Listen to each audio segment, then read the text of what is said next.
All right, go. All right, sorry we cut out, but we are back. And to remind everyone what happened many moons ago at the beginning of the championships was the mixed gender 4x4, and it seemed like the Netherlands had it on lock when Femke Bol had an unfortunate incident just meters before the finish line, falling down unimpeded, and the U.S. comes by, takes the gold, and the Netherlands does not. And it was dramatic. It was unfortunate. The pictures were everywhere.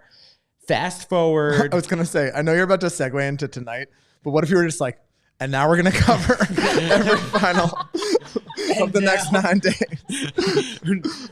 And then you do something like this and totally redeem yourself because in addition to the gold medal in the 400-meter hurdles, Femke Bol ran a heroic leg tonight on the women's 4x4 to cap off everything.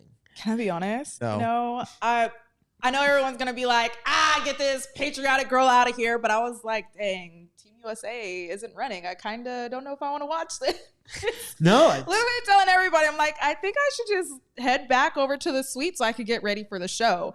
When I tell you, Femke, I'm so glad I stayed to watch that because she is the true definition of a competitor. The girl literally went from third place, and it was probably about a 15 to 20 meter lead. It was a good distance. And I mean, in a 400, that's an atrocious trying to chase somebody down. Like, disgusting. And it came down to what? Like, she just starts eating them up. Because at first it was Jamaica and Great Britain kind of battling it out. It was their show for a while. But then you hand off that baton to Femke. She's in third, and she just starts reeling it in. She's like, all right, let me go do some work. Slight work. I got to go get another medal because y'all robbed me of my medal. So Not just a medal. She's like, I want a gold. I'm getting gold. Like, that was the safest bronze in the world. And she sent it. And it, like, especially, like, Femke's got her medals. Like, she's, doing it. She was not content, clearly, because she said, I'm trying to go home with 2 since I couldn't take back 3. Well, and more than that, she's trying to make sure her teammates go home with 2. And not like, we know Femke very well, obviously. She was with us at New Balance Indoor Grand Prix, friend of the pod. She's, basically Kyle's best friend at this point. He's family. Yeah. But she does seem like someone who is really, she's so talented. She's been such a superstar for so long, but she's someone who really cares about the team and putting Netherlands on the map as an international factor in track and field. She runs the prelims. She, doubles if she has to double. And like, clearly that meant so much to her. So I hope someone asks her in the mix zone, like, which meant more to you, like doing the relay or doing the 400 hurdles, because it seems to me like, at least from the emotions on her face at the end of that race, like that was everything to her. Well, I mean, think of the Leaky Claver standing next to her girl, got her back. Backing her up. Yes. Backing her up, and she said, I got you. I got the gold. But it's so perfect. The only man who I think could come up with a script this good would have been Vince McMahon. Because if you think about it, Femke's error the first time around, the woman who capitalized on it was Alexis. Mm-hmm. And then Alexis was involved in the unfortunate handoff error in the prelims. And then Femke is the one who capitalizes it in the final. And that is the first and the last event of a 9-day championship. It was like an Eddie Murphy movie, Trading Places. That's actually so true. I didn't even think about it. Truth is stranger than fiction. That way, and I don't know who got that storyline and who needs to make a little redemption movie, a little snippet. But that needs to be put out there because what a way to end the championship. You come in, something that you probably never really imagined to happen to you with the fall, and to come back. And I mean, she snagged that gold within the last 5 to 10 meters. But you saw it coming. Yes. Right? It was like at 50 meters left, you're like, could she? Just go get her? You're like, oh, she's going to go get her. She's got it. Here's what I want. The only way to make this story more perfectly dramatic and scripted is, I don't know if she'll be anchoring, but I want Alexis Holmes on that women's 4x4 in Paris next year. And I want a legitimate head-to-head, whether it's Femke and Sydney or, Femke and Britain, whoever it is, like nobody falls, nobody gets DQ'd, just sending it in that women's 4x4 at the Paris Olympics. That's like the rubber match that we need at this point. Well, now the question is this a rivalry? You know what? I think that it should be a rivalry. I just declared it. Very fun, friendly rivalry that I think that they can have, that we would just enjoy seeing that battle go back and forth. And I'll just say, I mean, Chris is not here to be like Mr. America.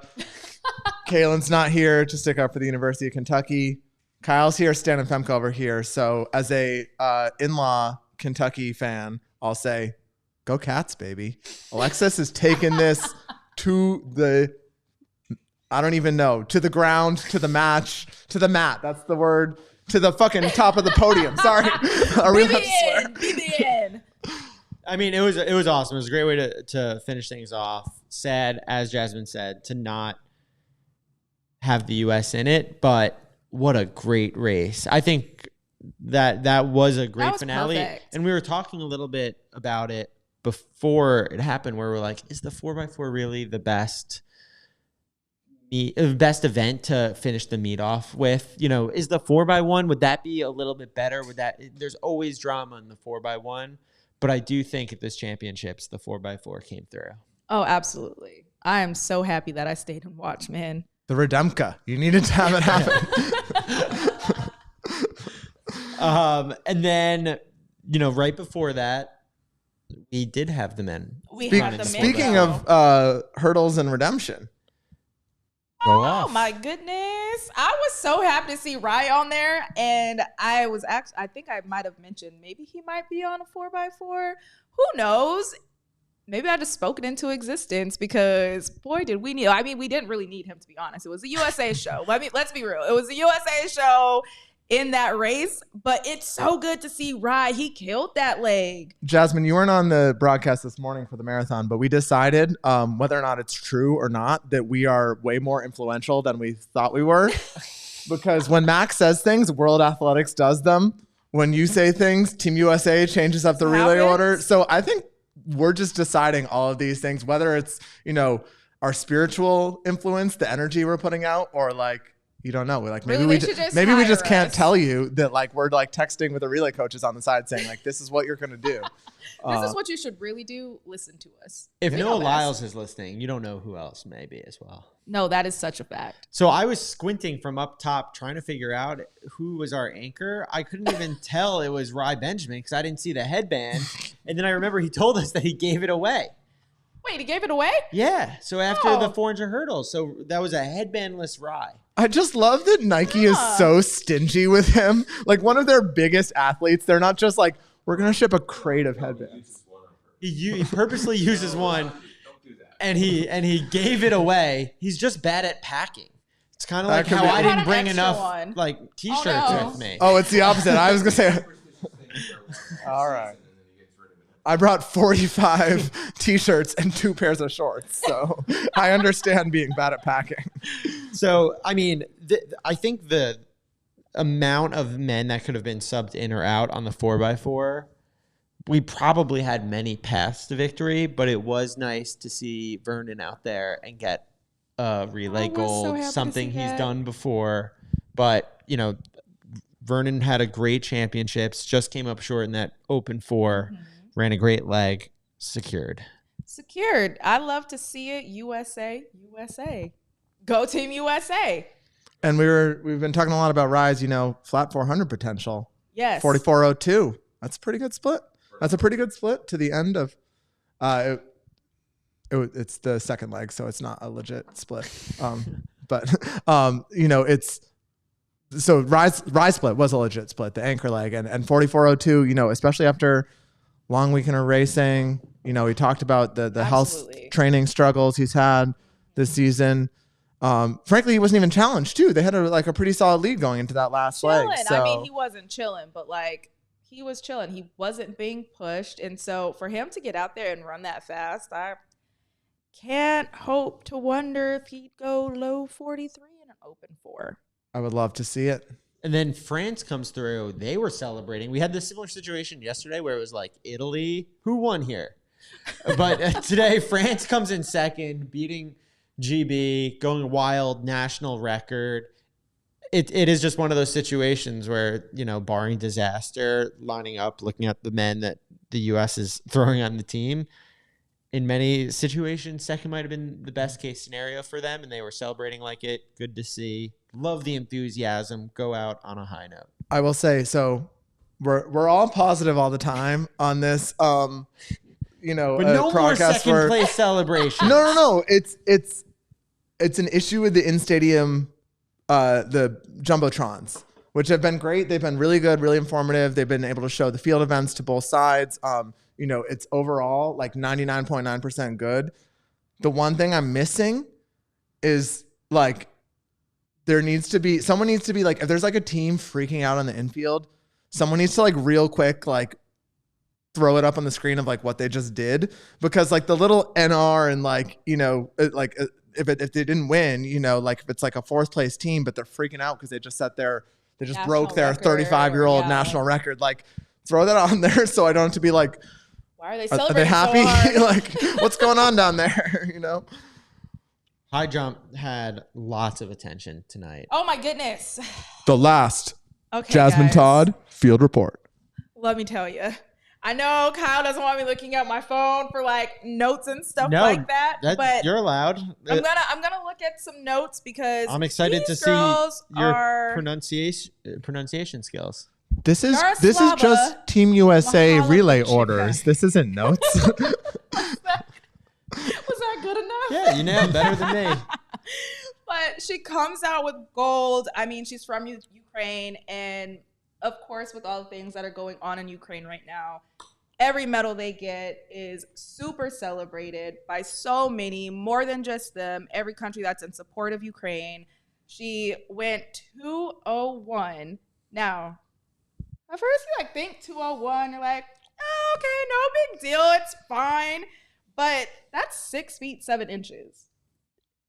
Just in case y'all don't know how tall that is, if you watch basketball, she's jumping over Carmelo Anthony. Okay? What year are we watching basketball in? I don't know. I mean, Wow. I had to go to like We're being positive, the most notable, okay? But she got this is huge for her. She had silver last year in Eugene. She's Tokyo bronze medalist. And her PB is 206. And in case you want to know, that's jumping over LeBron James. And she's 21 years old. Like LeBron's that much taller than Carmelo? yeah. That's my Yes. takeaway. LeBron is 6'9". Nice. Tall freaking nature. But then, too bad we don't have Mitch here today, because Mitch would probably be hooting and hollering. He'd be Can shutting us up right either of now. you do a good Australian accent? I'm not brave Absolutely enough to not. try. I don't want to get attacked by Australian Twitter because they're Crikey. watching us. Cracker Fosters for the high jumpers in the. We don't know him. We don't know this guy. Get him out of here. But Australia came out with 2nd and 3rd, silver and bronze. I mean, I think why wouldn't you be proud to be an Australian right now? Like, they had a phenomenal championship. Proud to be an Australian. So Eleanor Patterson with silver, and then Nicola, I cannot say her last name, so I'm not even going to attempt it. It starts with an O. Alice Loggers. Alice Loggers. Okay, I almost cussed. I don't even want to mess it up. And then y'all be like, damn, Jasmine, go back to English class. I got you. But and then I just want to do a quick little honorary mention of Morgan Lake from Great Britain. She has been going through struggles, and she battled hard for that 4th place position. Huge shout out to her. Let's move on to Jav. Before we move on, No? You want to keep going? We have I just wanted to thoughts? ask you. Yes. And again, this is the final show. We want to be positive. We want to celebrate. I want to see our girl Vashti finally. Vashti. See, we can all fuck up the pronunciation. Fuck up. It's fine. Finally get the really great performance at an outdoor championship. She's done well indoors. She is like undefeatable in U.S. championships, but she's really struggled outdoors. What do you have a sense of, like, is it a mental block? I don't even think it's a mental block. It's just, honestly, the U.S. is not as strong in the high jump, which is why she's able to be so dominant. I would love to see USATF give more support to the high jump on both men and women, because that's the biggest battle with them. They don't have enough resources. They don't have funding. And so when the way that obviously we work in our federation, if you're not tiered, then you're not getting resources. And Vashti is the only tiered athlete out of all of them.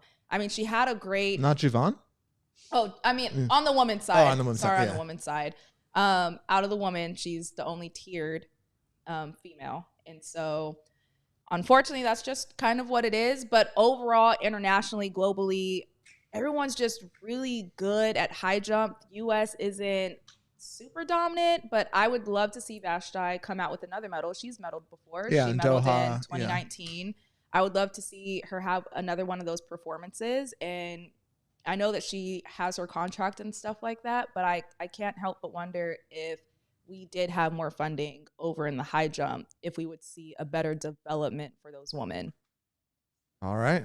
Seems like some folks have their marching orders out there. I found myself rooting for the tie after speaking with Katie the other day. Now I'm like, everyone to tie and everything. Now over. I'm like, let's. It's beautiful. Oh, yeah, I guess another thing to mention is that both Australians actually jumped 199. It's just that one of them cleared it on the first attempt. The second cleared it on their second. So that's how they both ended. I mean, both going 1.99 meters, silver and bronze. And I also think it's worth noting, and we'll get to this when you talk about the javelin too, but the program tonight especially, but even throughout the entire championships, has done a fantastic job of giving the field events space to capture the audience's attention, to be front and center stage and not like something that's happening also while the 5K is going on. And like the energy of this crowd being harnessed to these events that like don't always get that like center spotlight has been such a like one of the best parts of this stadium experience. And for sure. The thing I'm curious about, because we were in the stadium and not watching the NBC broadcast, and maybe our friends in the chat can let us know how that was going. I wonder if that energy was captured in the TV broadcast, where it was the field events as big of a part of their experience watching at home as it was for the in-stadium crowd, because that is, I think, one of the biggest takeaways that a lot of people have had is how incredible it was to be a field athlete here, to finally not feel like a second-class athlete who is being pushed off to in between, but actually getting front and center, lights on, claps going, and people following and understanding the story. I actually would love to know, so if you can tell us how that coverage is going or went in the chat, because a lot of times we don't even get the coverage on TV. You'll see the last person who threw, the person who got first, their last attempt. You'll see their last attempt. You might see top three. Sometimes you won't even see top three. And sometimes they just kind of show the favorite no matter how they did. They might not even make finals. So I do want to know how the coverage was on that end. And I hope it was great, because the way that it played out in the stadium, I really hope that it reflects on the TV as well, because they did a phenomenal job. So moving to the javelin, India is an ongoing country. Like, I have this relationship with India in which I support them so much because of the billion diehard sports fans there, and knowing that the potential beast that we can unlock. Yeah. And in the 4x4, I believe they finished. Is this a relationship, or are you just like sliding into India's DMs? Yeah, I would like them to Casually slide into my DMs. Hey you up. I would like them to subscribe to the lap count. And so I think India finished 5th in the 4x4 after setting the Asian record in the prelims.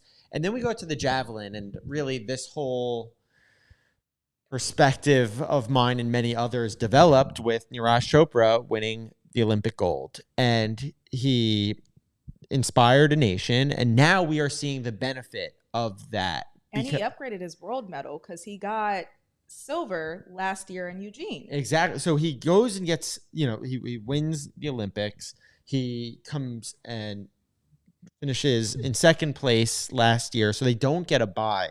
But the thing that's interesting is that not only does Neeraj Chopra win tonight in 88-17, but they finish in 5th and 6th with 2 young fellow countrymen. And apparently, I believe there is a 4th Indian athlete that like had Chopra won last year that would have qualified as well. Wow. So like that is the impact of one guy showing up, crushing it in Tokyo. Now 2 years later, we have 1st, 5th, and 6th, and a theoretical 4th athlete who maybe in 2025, now that India's getting the bye, that can show up and do some damage. Calling now 2025 India sweep. Place the bets. Something though that is really interesting because I was deep on the internet. Shout out to Wikipedia. Have you used Wikipedia? Because they are quick at ever heard of Wikipedia? Yeah, so the thing about they were really quick at updating just like medalists and stuff like that, and getting. I know it's not always accurate, but getting information because I mean World Athletics was kind of down because all the traffic. So shout out to them for keeping us updated. Did I donate $3 to Wikipedia 7 years ago, and do they email me every other week for another $3? Yes, 100%. And I know that there's a few other people that is happening to. I tweeted this last night, but literally during the pole vault final last night, Mondo's Wikipedia page was updated with 2023 world champion before he was done jumping. When he clinched the title and was still going, they're like, somebody was, I don't know if it's AI or just like nerds. I once played a prank on a teammate with a Wikipedia page, and I changed his weight to a number that he is not. And then told people that he changes it throughout the course of the season, and he did not appreciate that joke at all. That every time he steps on the scale, he updated his own Wikipedia page just as like a little prank, and so he did not like that joke. So my oh my gosh! But it's a good joke. It's objectively a funny joke. I think it'd be funnier if you change his height to like 5'2". He gets shorter an inch every month. So I did my better half was at home in Boston watching the Peacock broadcast. So I just asked him how they did. So I will read our report from Boston. No. It's fine. It was pretty standard with the cutting back and forth during other events or giving a summary during dead time. I feel like they did a good job of the critical bits like Rojas's final jump and the build up to that and the last bit of the pole vault. So all right, we got storyline. It seems like they're doing a pretty good job. And and there is dedicated streaming broadcast as well. But it is, and I think it's less about the broadcast of the stadium. I think it's they did a good job with the schedule of allowing those sort of little gaps there and sort of anticipating where there would be moments for the field eventers to shine. I just want to say shout out to Neeraj because also he's a Capricorn. He was born December 24th. That's okay. That's all. So Mac is losing his mind.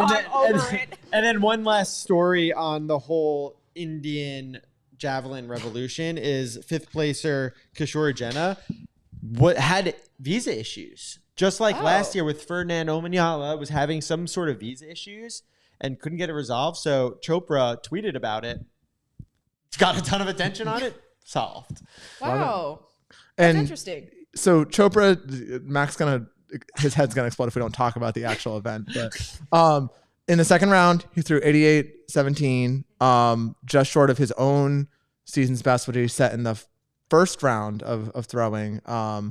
And he didn't quite like totally run away with it. There was other guys, Jakob Valdic from Croatia. Yes, and he got bronze. He got bronze, and then the Pakistani athlete. Nadeem. It's nice to see like Chopra being dominant, but not so dominant that there's not that question there. Like going into that final round, there like somebody could have taken that one. He's undefeated in 2023. He hasn't competed that much, but it's safe to say he's the favorite headed into Paris. He's not the overwhelming favorite. I don't know how DraftKings feels about the javelin betting odds early going into next year, but that definitely makes the event exciting to be like, there's this guy we like and root for, and he's good and he's exciting, but like he's not a lock. And then the most exciting part of the javelin, in addition to us giving the most attention that we've ever given to the javelin. So shout out to World Athletics for that schedules because we're paying attention. The official could have given the javelin a little bit more room to land. That dude my was gosh, I on was top terrified of the javelin every set. It's like it sticks in the ground. You don't have to be 4 inches away from it. Yeah, I was terrified watching that. It was very scary. What? The bravest guy in the stadium or stupidest guy in the stadium? A little of both, a little insanity. But overall, I guess you got to say, like, shout out to Asia overall. Shout out to Sound off in the comments. Like, they really came out and they did a great job in the javelin today. This whole weekend, Asia, they set the Asian record in the 4x4, the Indian team. Obenya in the pole vault set the Asian record. He's from the Philippines. It's so great to see a truly, it used to be like the javelin was just like a rotating cast of like 4 different German guys all throwing against each other for the medals, and like creating this space for new countries to thrive and compete on this level is like so hashtag good for the sport and good for the lap count subscribers.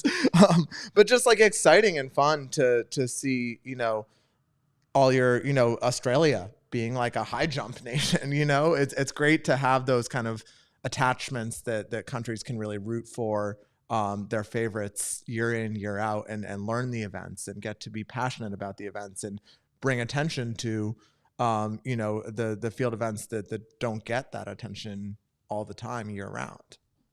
Absolutely. Let me not drive Matt crazy. I think it's time we move on to distance. It's time that we let Jasmine go celebrate a wonderful 9 days together. It's been so great. Thank you guys for tuning in. I got to go get drunk and then catch a flight in the morning. Wait, and I will also say, as Jasmine is walking off, we have to, since Chris is oh God.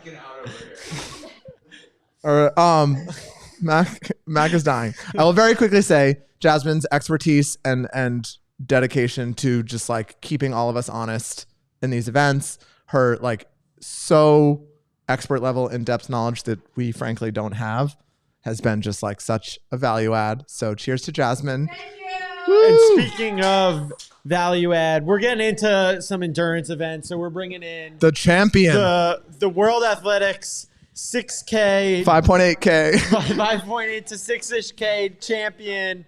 Update the medal tables. Ireland's got 1 gold on the board. David McCarthy. Hey. How are we, lads? I'm a little bit shook up after the race, to be honest. Yeah? Have that bit of tempo tummy. Yeah. It was warm. It was warm. Midday running, 35 degrees here. You had to go through the mix zone. Yeah. You had to do drug testing. I got my little bit of threshold work in afterwards, which was good. Just keep the volume up for the week. Was Nordest doing like a pre-final threshold with you, or was it solo? No, we said we'd work away by ourselves today. Yeah. So we started the evening off with the men's 5K. Yeah. What was, we'll sort of get to the results as we go, but as the race played out, there was some really interesting dynamics going on. Do you want to walk us through what your impressions were? Yeah, it was a really exciting race to watch, to be honest. They started off slow, and then the Kenyan, was it Krupp? No, it was Kipkurui. Kipkurui, yeah. Absolutely surged to the front. He probably put about, what was it? It was about maybe 800 meters in. Like a really decisive, hard move. Was like, which was this great is much to too slow. Which was great to see. And he probably put about 50 meters on the field. And nobody was responding. And had he kept going, you would kind of wonder, is he going to extend this? And in that moment, everyone in the field is like, we don't want to let him to go too far ahead, but I do not want to be the rabbit here, pulling him back in. So they eventually brought him back in, and then the race started to get going. It was Gebrewedt, I think, went to the front as well and started pushing on the pace. Aragawi took over the lead at times. I think Kropp came through as well, and the pace got rolling a bit. What I did notice about this race was there was a lot of people yo-yoing up and down through the field. Yes, a lot. And if there's something I have noticed about this championships is that kills your speed in the last lap. Especially in the heat. In the heat, yeah, 100%. And these races have been won in the last lap, in the last 200, in the last 100 meters. Jakob sat in the whole way, had a smooth ride. The inside opened up for him many times and he just came up along, wasted no energy. He just covered the moves. It got to into the last K, the pace started winding. Who was up front quite a fair bit was Luis Garvala. Finished a painful fourth again. Yeah, and fair play to him because he was up at the front, sort of not necessarily leading, but he was up there on his pace the whole way. And when the pace got going, he held on well. He made a little mistake, I feel, was it going into the last lap? I don't know what he did, but he pulled out and he let Jakob right up the inside of him. Right, maybe just a kind of a moment of maybe he was pulling out to think he might go wider, but Jakob got lucky, came up the inside. And I think Jakob looked like he was racing today, he was just being cautious. He wasn't doing his usual, even in Eugene last year where we saw he kind of took it on again with that last K. He just covered the moves. Bell went, Mo Katir put it down. Actually, I think from 600 to 200 to go, they ran a 54. It was moving. Yeah, and so Katir was moving, and I just think he probably went a little bit hard too soon. And Jakob, what is amazing about watching him race is he doesn't make moves out of panic. He really doesn't make moves. And sometimes you're watching and it's maybe he's just kind of letting go of it today, or maybe he's not on it. But he's just patient and he pulls it back in, down the back straight. Going into the last lap, he was in fourth, fifth maybe, down the back straight. He was still in about fourth. The inside was opening up for him the whole time. And with 200 to go, Katir was gone. And Jakob just starts clawing him back, and catches him in the last sort of 40 meters or so. Jakob ran 150 for his last 800. I was delighted to see him get the win. Would have won the media 800. Yeah. Well, I think that with a lap to go, it became very obvious there were two guys who could potentially win this race. Yeah. It was Jakob or Katir. Yeah. Because a race that's won in 13:11 is just setting up for these guys who have 1,500 speed of a different level. Yeah. Katir, we've seen him many times before try to push from super far out. Mm-hmm. And the thing that I liked about Jakob in the 5,000, and I almost wish that he could bring with him to the 1,500, is that lack of urgency. Yeah. In the 1,500, he has this need to feel like he has to do the work, and he's got to be the one to wind it up. In the 5,000, he has none of that. And he has no problem waiting. He knows that he has enough speed to control the race in the last lap.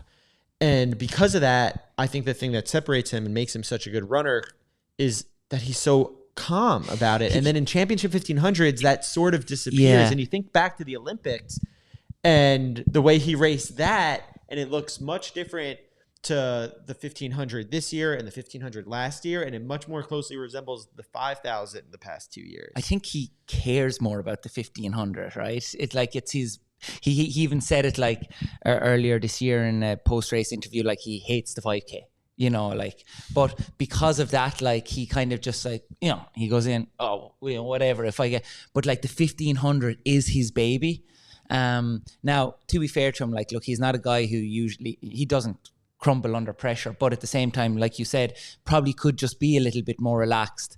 A post-race interview in Norwegian that was translated. He wasn't feeling great today in the warm-up. Like he said, he felt awful on it. So, let's assume he was under the weather at these championships, which is, it's more than possible. He did well. It took a Josh Kerr to take him off his throne. And he came back and he did in the 5K, where I thought the 5K was going to be a way bigger challenge for him. It's amazing. You watch these guys, you watch Aragawi, you watch Gebrewit, you watch Mo Katir, you watch Kajelka, all around 12:40 this season, and he can still just nail it to them over the last 2 laps, last lap. But again, it just goes to show diamond leagues and championship racing are completely different. I was expecting a little bit more from Abdi Noir in the 5K. I just felt like the form he was showing this season, he didn't look like he was in it. And again, the two people who didn't make the moves in the race were Mo Katir and Jakob. They were just smooth the whole way. Even the Ethiopians, Gebruet, Aragawi, they were up the front. The two Kenyans were up the front, exchanging lead, pushing. And we saw it in the 1500, Josh Kerr, smooth running. We saw it with Ingebrigtsen tonight, Mo Katir. We saw it with Crop, yeah, in the 800. Sorry. I thought you were talking about the bronze medalist. Arab in the... Yeah. The smooth running, saving, like being conscious about saving that power for the last lap, the last 200 has worked. And we see with the Norwegians, even Nordis was saying in his interview afterwards, and we've seen it the whole time when Jakob runs, he doesn't sprint off the line like everyone else. He takes his time, he comes around, and Nordis, and there is you can see the sense in that, like, you know, at the pace they're running 1500s, right? Like 3:30 pace. And if you're surging at that pace, you are going to be spiking lactic. And these guys are really they're really dialed into like we know it in their training, you know, they're dialed in to the like 1%ers, but they're really breaking down like how their energy consumption is in a race. And I think they're onto something there. I think back to my racing, and I think I wish I was smarter back in the day, because not this morning though. Yeah. I was sitting in feeling good, and like it's a thing. Like I just remember back in the day, like when it came to like kicking the last lap and stuff like that, the last 100. I look back in a lot of my races and the tension, tightness in the body. And you know, I think, you know, when you're relaxed and smoother, you're a relaxed runner is a fast runner, and that goes to sprinting. I find even in workouts, like if I'm doing fast stuff at the end of a workout, 200s or something like that, oftentimes my second to last 200 is faster than my last one, because the last one I'm trying too hard, you know? And before we sort of, you know, move on from it, one thing that both Jakob's win tonight and Faith's win last night makes me think of is like, we have a very specific, I feel like, selective memory when it comes to some of the way we think about track and field. And, you know, in the sort of Mo Farah era, Kenenisa Bekele era, we think of the 5K as like the 10K, 5K, like the guy who wins the 10K is going to win the 5K. That's the double, you know, the same way that it's the 100, 200. And it's like almost like we've totally forgotten like the Bernard Lagat's and El Garouges of the world. Like, and I guess the question I pose for the middle distance runners on either side of me is like, is the 5K a middle distance event? Well, when you come to the championships in late August, the weather oftentimes sets up to be for a 1500 runner. Look at Faith's race. Look at this race tonight. You're running 30 seconds slower than a lot of Diamond League races were earlier this season, both from the circumstances of having rabbits and the weather. Mm-hmm. And so who's that going to benefit? It's going to benefit the 1500 runners time and time again. And so I do think if this was a time trial situation and we're just seeing how fast can someone run when it's 60 degrees out, perfect conditions and lights and everything, it's a very different setup than we would get when there's none of that. Yeah, no, I completely agree. The 5,000 is the way it's ran. Like we're not seeing 5,000s at Worlds or Olympics being won in like 12:40. You know, it's a standard race like tonight, and that is going to benefit a 1,500 meter runner that has strength, and it's always coming down to the last step. But like, you know, but then like look at Cheptegei, how hard he closed as well, and so it's that, and then it's also how you manage the energy in the race. You know, we look at Mo Farah, like, you know, he was smooth. You know, he didn't get involved. He did the same thing. He was always out the back. He was always the last person out. He was last in all the races, just jogging along, grabbing the water, grabbing the sponges, and then he'd come to the front with 600 to go, and he'd just control it in smooth running. And go. I was just going to say the fact that I've now mind blanked. You go. I was going to say, you know, so we talked about some of the Diamond League races, and we saw a lot of really close finishes in Diamond Leagues earlier this season. A lot of races being decided by, you know, tenths or even hundredths of a second. And then the race for third in this race, 6 guys between 13:12.2 and 13:12.9 or something like that.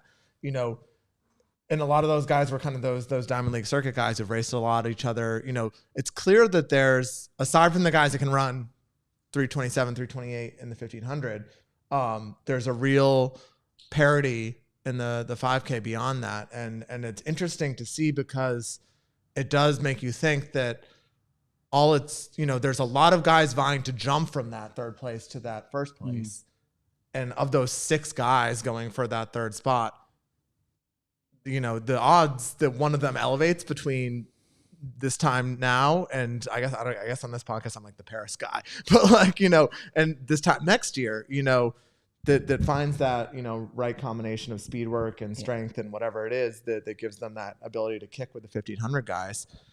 You know, it's the law of large numbers, if nothing else, makes me think that one of those guys is going to figure out the formula. Well, isn't it interesting how much things change in a short period of time? Like last year, Luis finished 4th, and it was huge. We're so happy and excited for him. He's so happy and excited. This year, he comes in wanting a medal, finishes 4th, and is not satisfied in any way. It's like how quickly that perception changes.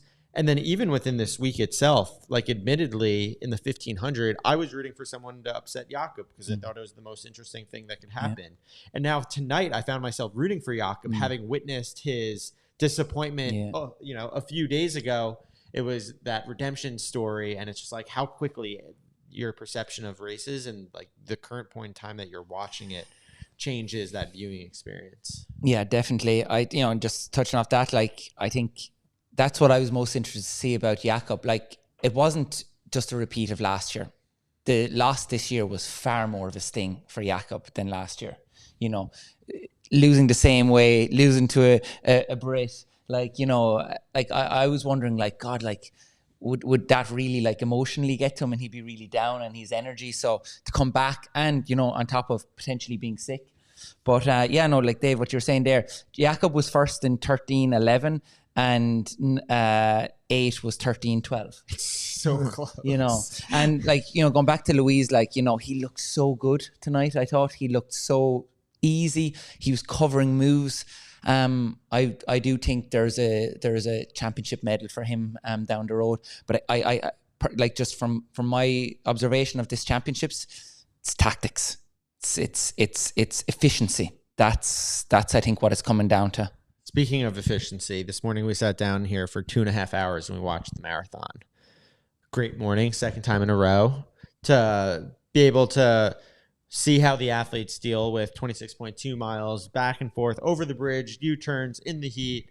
And I thought that the women's race was exciting, but I felt like the men's had a little bit more drama in that second half just because athletes were falling all over the place. Yeah. Physically falling, not falling off the pace. Yeah. But ultimately, Victor Kaplangat from Uganda came out, pulled off the win. And the exciting thing about Victor, I think, or just like the fun fact, is in addition to being Jacob Kiplimo's brother, who unfortunately was a late scratch to the championships this year due to injury, someone who should have potentially been contending in that 5,000 and would have thrown a real wrench in things because he and Jakob had battles on the track before.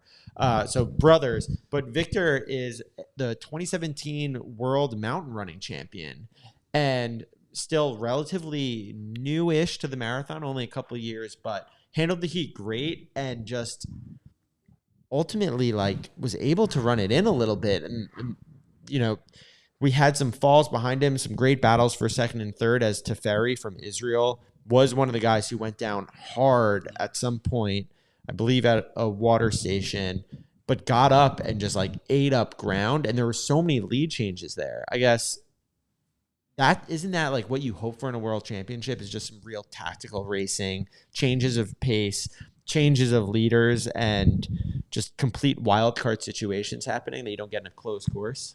And not knowing what's going to happen, right? Like there was definitely some unpredictable elements of the women's marathon, but at the end of the day, the woman with the fastest PB won the gold medal, you know, and having a field that was maybe more sort of evenly matched. There weren't sort of these big name favorites, you know, sitting at the top, really made for an unpredictable and exciting couple hours. The other thing I would say is that, you know, we talked about this with India, but like, Uganda has entered the chat in a big way. You know, it's not just Joshua Cheptegei anymore. Like and we they picked up a couple medals in the marathon in 2012 and 2013, but it's great to see, this like fantastic emergence of Uganda as like a distance powerhouse on par with Ethiopia, on par with Kenya, able to sort of really represent at a wide range of distances. Well, it's kind of like with Chopra, like one guy starts running fast and you see the subsequent.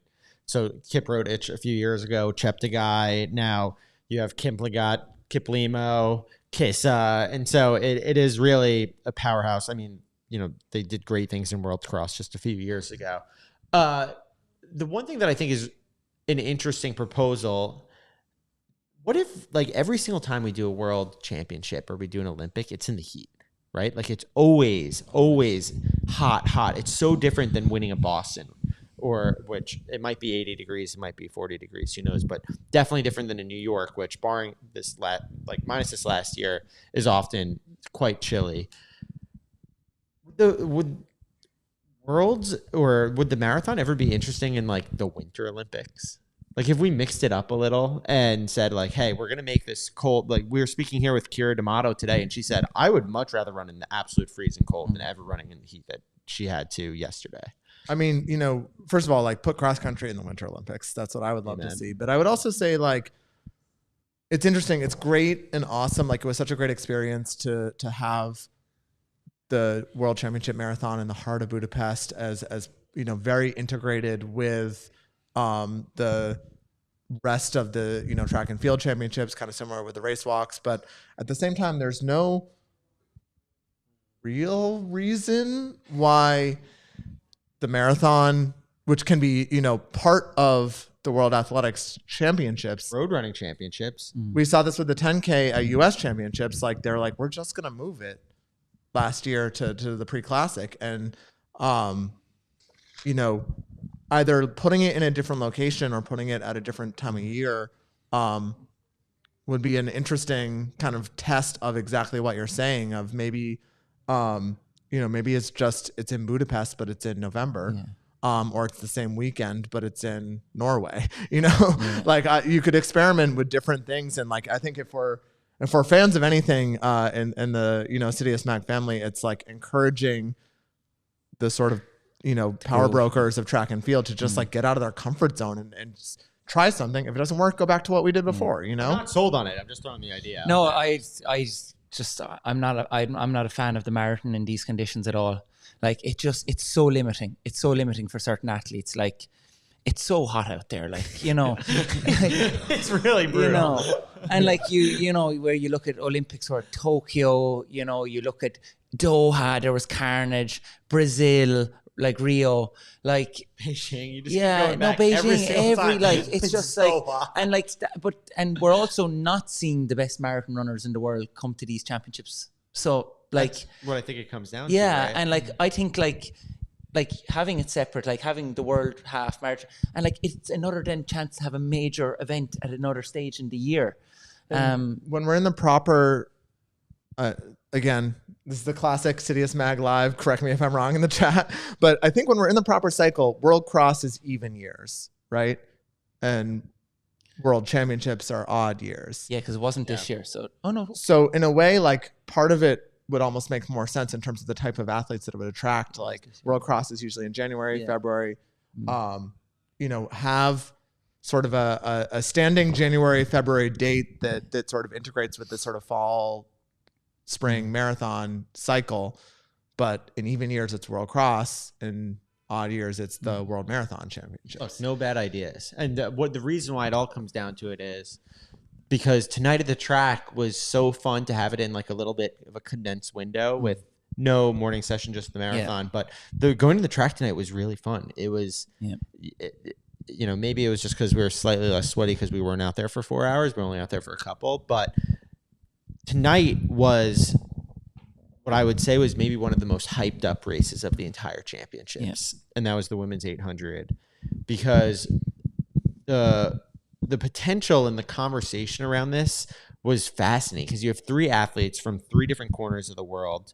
Athing Mu, the defending, champion of champions, but Moraa absolutely showing unbelievable form all season. She had taken down the third potential contender in Keely Hodgkinson, who had run 155 earlier in the season, looking unbelievably effortless. All of them coming in, and it just being a roll of the die who had it on the best day. Did it deliver everything that you would have hoped? Yeah, definitely. Like Athing got after it like straight away. Like I was, watching her run. All I was thinking was almost like Rhodesia, just taking it on there. It was brave. 56 seconds. 56 seconds through 400. And then she looked like she was opening up again a bit down the back straight, and I was like, oh my God, like, we're going to see something. But no, then just Mary Moraa and then Jemarieke looked like she was going to be kind of like coming past Keely. And then, Mary was straight, strong down the home straight. Athing was slightly fading. And then Keely got the run up the inside and finished really strong. It was really exciting. It kind of went from looking like it was going to be all Athing, and then like it just changed, so very exciting race. Like, you couldn't fault the drama in it, the excitement in it. Adele Tracy. Another personal best. Like, so she broke the national record in the 1500 here, and she broke the 800 record in the semi-final.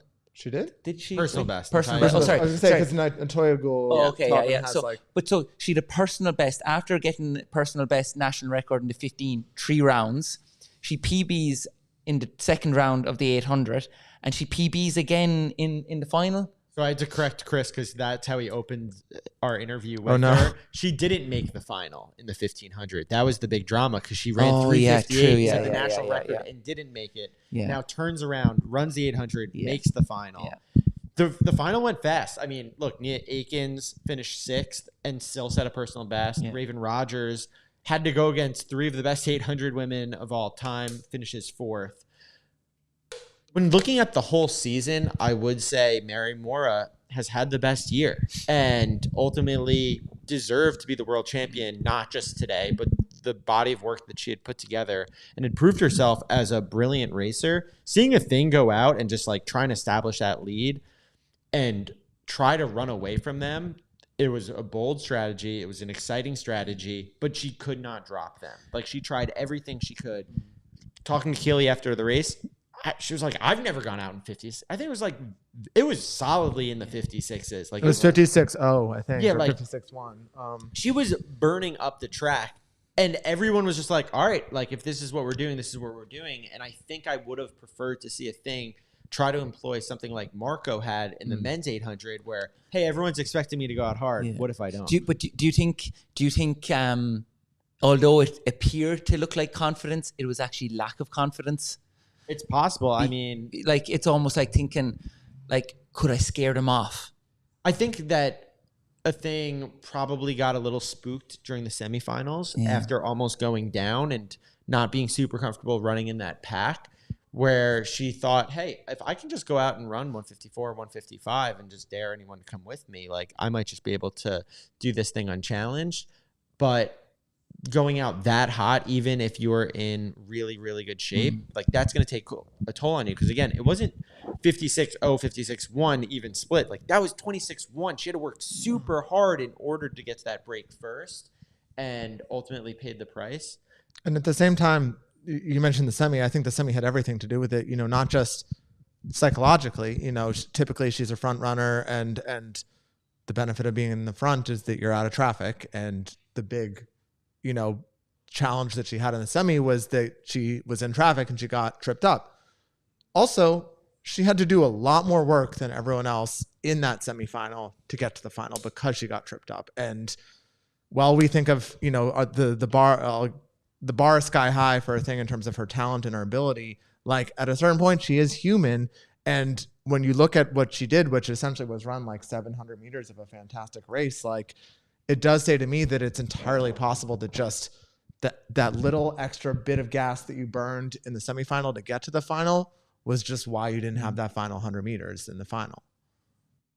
putting on my like sports psych hat, which I do not have a degree for, and am 100% making things up in an amateur in the subject. This is YouTube. That's what this is for. But a thing, she's very candid about the fact that this year hadn't been super fun for her, and she wasn't loving running in the same way that she had. And there was that possibility that, her coach, Bobby Kersey, had floated that maybe she wouldn't even come to the World Championships. And I really appreciated Athing, who's always a brilliant interview and super candid and will tell you exactly as she thinks, kind of just like worked this out a little bit and explained it to everyone. And my hope, and it didn't seem like it was there tonight, but my hope is that by finishing third tonight is that she comes back and feels a little bit less pressure and can enjoy running in a way that she did a couple of years ago, and also maybe a new hunger where it's not as fun to be the bronze medalist for an entire year. And so comes back, has that motivation and that desire to chase again, and just with less pressure going into Olympic gear, and can find the love of it in a way that didn't seem to be super present this year. And then just like, obviously freaking kills. I mean, you want to talk about the goalposts. Like, Athing Mu is 21 years old. She won 3 medals and 3 championships. Every professional global championship she's contested, she's medaled in. And that's seen as a massive disappointment. Like, that's crazy to think that, she talked about this at USA's and in interviews, the weight of expectations. Like, you have to, again, going back to just like at the end of the day, like, she's human. Like, she ran 156 today. She's barely raced all season. Like, it's so, we're used to it because she set the bar so high, but like, it's so insane to think that like this 21-year-old who turned pro 2 years ago, who's raced barely at all this season, everyone was like, there's no way she's going to lose. And losing to her is running 156 and getting bronze. Like, I mean, she's making a lot of money to do it, so like, you can't feel that bad, but like, that's a tough beat, like there's nowhere to go but down. If she ran short of running the world record tonight, almost anything else is like, either you did what we expected you to do or you underperformed. And here's the other big picture thing, and I think every athlete goes through this at some point in their career, where you think the world ends if you lose or if you disappoint everyone.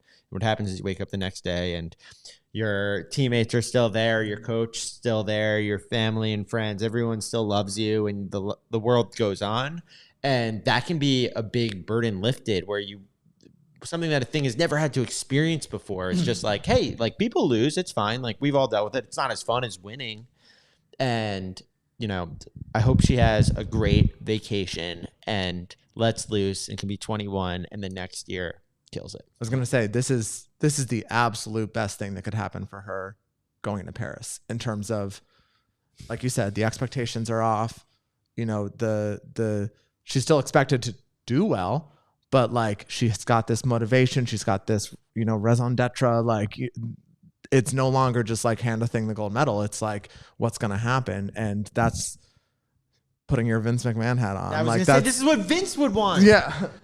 And someone who like is, like you said, is like so sweet, so charming, funny. Like, people love her, but it's hard, in the pro wrestling world, the person who's winning all the time is the person you want to see lose most of all. So it's hard to reconcile those two things of like, how do I root for this person that is like, it just seems like an awesome person, but then also it's like not necessarily exciting to watch them just win and win and win and never be challenged. Like, now it's like, I think she's going to have more fans rather than less after tonight, like, just pulling for her to kind of have that rebound story instead. Yeah, no, definitely. I think it's probably worthwhile, like, looking at that. It's such a big part of it, right? Same with Jakob, right? The pressure, like, oh my God, he lost, and the dramas around it. And like, that's some tough place to be, but then that's also what goes with being at that level, right? Like, and that's sport, right? But I think sometimes looking at it now, like, and having to go through it in order to experience it, it's probably also like something, like what I'd be thinking now, looking at these championships and looking at athletes, having up and downs, is almost like, if you were talking with an athlete who is in top form, to also talk about, let's see this going wrong here now. let's talk about the scenario, and let's talk about this is the worst year, and like, because that's potentially what could happen as well, because it's just, and you see now, like, also too, like, the rise in social media, like, there's just so much out there, that athletes are feeding into the whole time, and it's there's a lot more to managing emotionally with the game now. I think it's, like you said, David, I think it's going to be the best thing ever for her thing. I think it's going to be like the shackles are off, and I think she'll enjoy. She definitely didn't look like she was happy coming out into the track there this evening. You know, she just didn't, you know, she's like strolling up to the line, like the steward guy was like, yeah, come on, you know. And you know, same with Jakob, like, you know, but that's part of it. So I think, like, you know, it's, you know, for any athletes at any level who are, you know, winning like that, and coaches, it's to talk about that story of, you know, if things do go wrong, and to be able to have a perspective on it before it happens. Because what's happening to a thing now is something that could happen. It could be to Keely, or could be to anyone at any stage.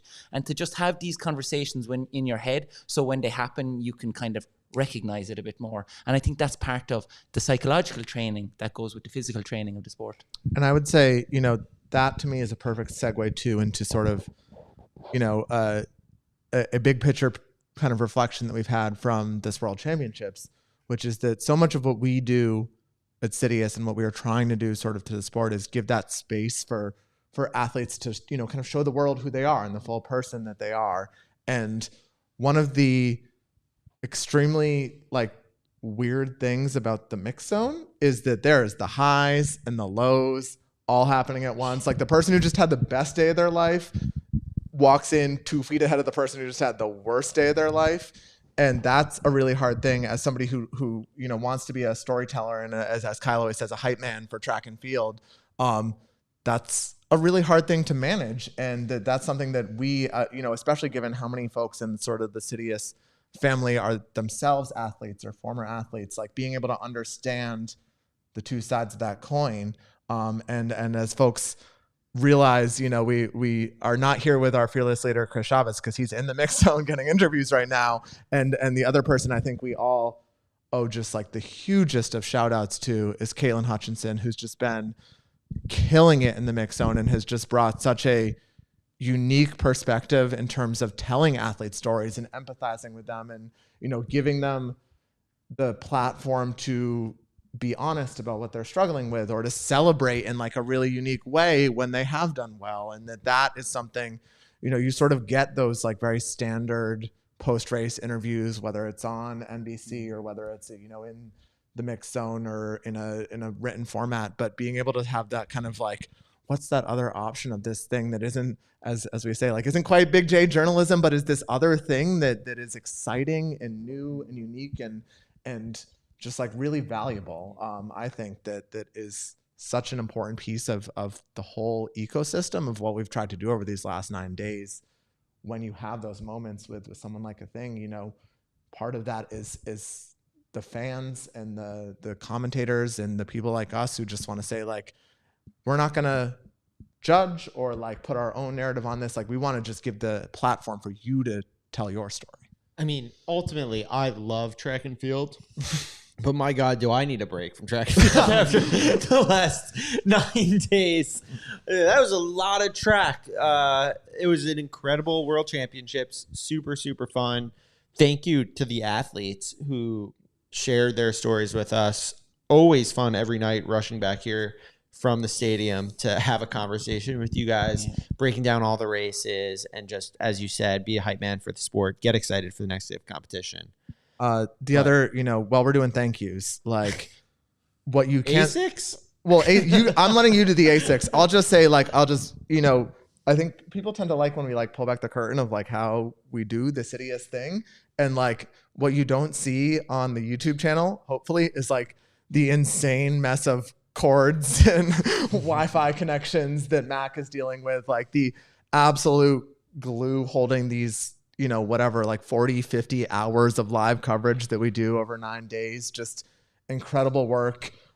Anything that you see on the CITIUS Mag website, you're probably only seeing because Jasmine Fair is putting it there, and is like totally carrying all of our weight in terms of like us making typos or putting up the wrong links or anything like that. Chris just like keeping us all on the right track. I'm sure I'm gonna forget people. Oh, our photographers. Oh my God, how much have those guys been killing? Grind boys. The other, Chris shouted them out last year, and I really like appreciated it. But like, shout out to the Bays, like the CITIUS Mag significant others, like especially Sam, who's had to like be in a hotel room with us for the last 9 days, but also just your wife at home with Leisha and all of the support systems. David missed a birthday, right? Or no, Johnny's wife's his Johnny's his wife's birthday was yesterday, and he's I'm like, Johnny's like, David's like, oh shit. I was like, but no, just Johnny is David. Yeah, this is our 45th hour of live coverage. We get to be a little sentimental and mushy and just say like it truly takes a village. And when is my wife's birthday again? It's a lot. As Kyle said, like you're like you need a break. It's because you're really tired. Like don't like. I hope these cameras aren't like HD because like the lines on the bags under our eyes. It's just not great. But like, it's awesome and fun and we love it. But it's also a lot of work and it also is really hard for a lot of the other people in our lives to put up with. And it's all possible because of people like ASICS. Which is a perfect segue to the final wrap up. Thank you everyone for joining us. The last 9 days, incredible spending time with you through all the world championships, cheering and analyzing and laughing through the whole thing. But most of all, thank you to ASICS for bringing the CITIUS Mag team together here in Budapest. Signing out, Kyle Merber, David Melly, David McCarthy, Mac Fleet behind the camera, and Chris Chavez somewhere in the mix zone with Keely Hodgkinson, Jasmine Todd out at the bars, Jasmine Fur on the laptop, Johnny and Justin taking pictures at closing ceremonies. I said Caitlin. We shout out I said Caitlin. Yeah. That's everyone who's here. Also, read our last newsletter recap tomorrow morning. And if you like the newsletters, share it with your friends because we do them year round. It's not daily when it's not Worlds, but like. And we're out. ASICS. Sound mind, sound body. 365 days. 1 year until history is made.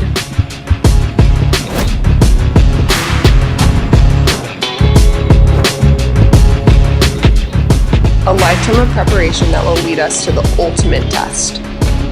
365 days until we show the world what a sound mind and a sound body can do. See you.